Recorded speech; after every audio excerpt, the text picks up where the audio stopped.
51 minute हो रहे हैं और मेरे साथ है मेरे दोस्त, मेरे सहयोगी पंकज भार्गव। तो बड़ी खबर इस वक्त पटना से है। नीतीश कुमार दिल्ली के लिए रवाना हो गए हैं। नीतीश दोपहर 12:40 पर दिल्ली लैंड करेंगे, दिल्ली पहुंचेंगे। नीतीश एनडीए की बैठक में शामिल होने के लिए दिल्ली पहुंचने वाले। और इंटरेस्टिंग बात यह है कि जिस हवाई जहाज में वो मौजूद रहेंगे उसमें तेजस्वी यादव भी हैं। तो इसको किस तरह से पढ़ें, किस तरह से देखें, क्योंकि राजनीति में सब कुछ संभव है। हालांकि अभी तक क्लैरिटी है, नीतीश कुमार एनडीए के साथ ही हैं। चंद्रबाबू नायडू ने भी अब से कुछ देर पहले ये बात प्रेस कॉन्फ्रेंस में कह दी है कि वो एनडीए के साथ खड़े हैं। तो रूबी का देखा जाए तो एक तरह से संजीवनी का काम किया है नीतीश कुमार ने बीजेपी के लिए, खासतौर पर अगर देखा जाए। यानी लालू तेजस्वी ध्वस्त हुए हैं और नीतीश कुमार ने एक तरह से संजीवनी का काम करते हुए नजर आ रहे हैं, जैसा कि अभी सब कुछ दिख रहा है फिलहाल। सुनिए क्या कह रहे हैं तेजस्वी।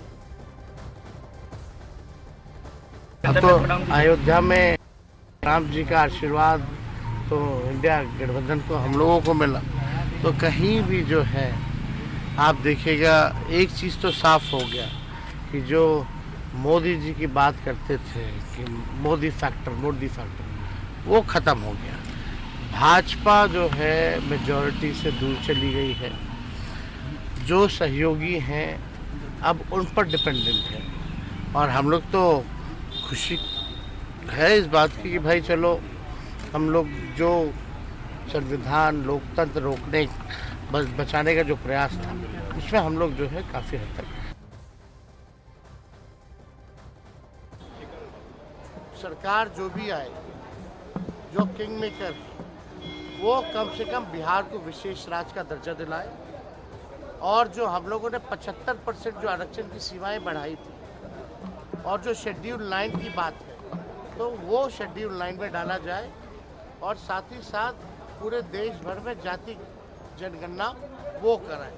ये हम लोगों की 3 मुख्य डिमांडें होंगी। बिहार के साथ साथ तेजस्वी जी राम जी में भी अच्छा प्रदर्शन हुआ है। अयोध्या जी दिया भाई, तो हम तो कहते थे जो नफरत की बात, प्रधानमंत्री मुसलमान भाइयों के बारे में इतना जहर बोलते थे, नफरत की बात करते थे। आज देखिए राम जी ने भी सबक सिखा दिया। चाचा को लाएंगे साथ में, अगर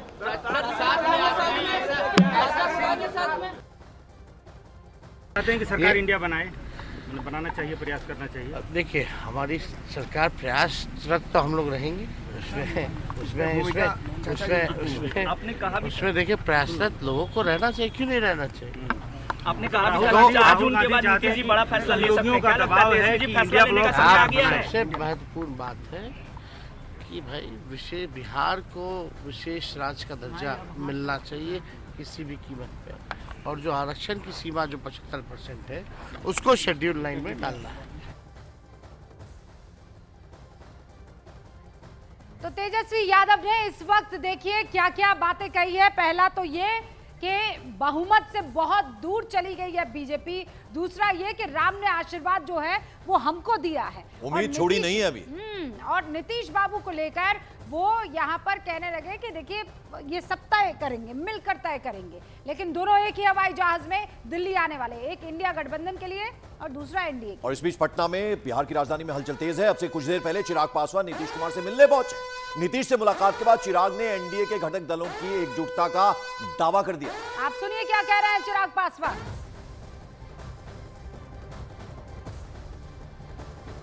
हमारे साथ मौजूद हैं चिराग पासवान। चिराग जी, अभी आप मिलकर निकले हैं मुख्यमंत्री नीतीश कुमार से, क्या बातें हुई? क्या एनडीए इंटैक्ट है? पूरी तरीके से इंटैक्ट है। मुख्यमंत्री जी एनडीए का एक अभिन्न अंग है और जिस तरीके से साथ मिलकर हम लोगों ने चुनाव लड़ा, चुनाव जीता, अब साथ मिलकर सरकार बनाने जा रहे हैं और 5 साल तक मजबूती से सरकार चलेगी। जैसे ही रिजल्ट आना शुरू हुआ और उसके बाद बीजेपी की संख्या कम थी, एनडीए की संख्या कम थी, उस समय साफ तौर पर कांग्रेस की तरफ से यह कहा जा रहा था कि नीतीश कुमार से संपर्क करेंगे, उसके अलावा चंद्रबाबू नायडू से संपर्क करेंगे। महत्वाकांक्षाएं जरूर हैं और अपनी महत्वाकांक्षाओं को ये लोग सिद्ध करने के लिए जनादेश की भी तिलांजलि ये लोग लगाने से ये लोग गुरेज नहीं रखते हैं। ऐसे में एनडीए का हर एक घटक दल, हर एक दल समर्पित है जनादेश के प्रति, एनडीए गठबंधन के प्रति। केंद्रीय मंत्रिमंडल में शामिल होंगे चिराग पासवान? मेरे प्रधानमंत्री तीसरी बार प्रधानमंत्री बनने जा रहे हैं, ये हम लोग के लिए उत्साह की बात है। आपका ये स्ट्राइक रेट जो है वो 100% रहा है, इसके लिए किसको श्रेय देते हैं? इसके लिए मैं अपने पार्टी के हर एक कार्यकर्ता को और बिहार की जनता को। तो ये थे चिराग पासवान जो दिल्ली निकल रहे हैं और उससे पहले इन्होंने साफ तौर पर यह कहा है कि एनडीए इंटैक्ट है और आज जो मीटिंग होने वाली है उसमें शामिल होने के लिए चिराग पासवान अपने सांसदों के साथ दिल्ली जा रहे हैं। और चंद्रमोहन हमारे साथ जुड़ चुके हैं, जरा उनका रुख कर लेते हैं। चिराग पासवान निकल चुके हैं, नीतीश बाबू के यहाँ अहम बैठक हुई है। चंद्रमोहन, बैठक में हुआ क्या, निकल कर क्या आया है? बिल्कुल, देखिए नीतीश कुमार दिल्ली निकलने से पहले अपने जो तमाम करीबी नेता थे उनके साथ बैठक किया और उन्होंने एक रणनीति तय की है कि आगे सरकार में एनडीए के साथ कैसे चलना है और उसकी रूपरेखा क्या होगी। और यही बात मुख्यमंत्री नीतीश कुमार जब आज प्रधानमंत्री के साथ उनकी बैठक होगी, एनडीए की बैठक होगी, उसमें वो रखा जाएगा। हालांकि अभी तो जब बाहर निकले नेता उस समय कुछ बोलने से इनकार कर रहे हैं, लेकिन साफ तौर पर इतना जरूर है कि आगे की रणनीति एनडीए में क्या होगी और नीतीश कुमार की उसमें भूमिका क्या होगी, उनके जो सांसद हैं उनकी सरकार में भूमिका क्या होगी, कितने मंत्रिमंडल में सीट मिलेंगे, इसको लेकर चर्चा हुई है। और वो भी जब नीतीश कुमार वहां से मीटिंग से बाहर निकलेंगे तो ये भी साफ हो जाएगा कि नीतीश कुमार का अगला रुख क्या होता है। लेकिन सबसे अहम बात यह है कि तेजस्वी यादव ने जो बातें कही है, कहीं पर निगाहें कहीं पर निशाना। नीतीश कुमार हमेशा यह कहते रहे हैं कि बिहार को विशेष राज्य का दर्जा मिलना चाहिए और इसी बात को लेकर तेजस्वी यादव जब आज एयरपोर्ट पर पहुंचे और इंडिया गठबंधन की वो बैठक में जा रहे हैं, उन्होंने भी यह कहा कि जो लोग भी किंग मेकर की भूमिका में इस सरकार में होंगे उनको बिहार को। चंद्रमोहन, जरा बताइए, चाचा और भतीजा एक साथ ट्रैवल करने वाले हैं दिल्ली के लिए एक ही विमान में, तो एक और भतीजे हैं चिराग पासवान, वो भी क्या साथ ही आ रहे हैं? क्या जानकारी, क्या इंफॉर्मेशन? बिल्कुल, देखिए एक ही जहाज से तेजस्वी यादव और मुख्यमंत्री नीतीश कुमार दिल्ली जा रहे हैं। साफ तौर पर तेजस्वी यादव ने कुछ भी बोलने से इनकार तो जरूर किया एयरपोर्ट पर, लेकिन ये जरूर है उनके मन में इस बात को लेकर लड्डू जरूर फूट रहा होगा कि आज चाचा से, जिसकी हमेशा वो बात करते रहे, उनसे बात करने की बात करने को मौका मिलेगा और उस वक्त बात करने को मौका मिलेगा जब अभी एक तरफ इंडिया गठबंधन की शाम में बैठक है और उससे पहले एनडीए की बैठक है जहां सरकार बनाने की कवायद चल रही है। और उससे पहले कल साफ तौर पर कांग्रेस की तरफ से यह भी कहा गया था, जो बातें सामने आई थी उसमें यह कहा गया था कि नीतीश कुमार से संपर्क किया जा सकता है, चंद्रबाबू नायडू से संपर्क किया जा सकता है। ऐसे में तेजस्वी यादव और नीतीश कुमार अगर एक साथ एक जहाज में बैठ के जाते हैं तो क्या बातें होती हैं, ये सबसे अहम होगा। कि चंद्रबाबू ने बिल्कुल क्लियर कह दिया है, अब से कुछ देर पहले प्रेस कॉन्फ्रेंस की थी पंकज, और उन्होंने ये कह दिया है कि मैं पुख्ता तौर पर एनडीए के साथ हूं और अभी इनफैक्ट शाम को मुलाकातों का जो दौर होगा उसमें चंद्रबाबू भी मुलाकात करेंगे एनडीए यानी भारतीय जनता पार्टी और बाकी घटक दलों से। इस बीच आपको बता दें, चुनाव नतीजों पर जीतन राम मांझी ने विरोधियों पर पलटवार किया। पद मिलेगा तो लोगों के लिए वो काम करेंगे, ये कह दिया जीतन राम मांझी ने। आइए सुनते हैं। ये कहना गलत है।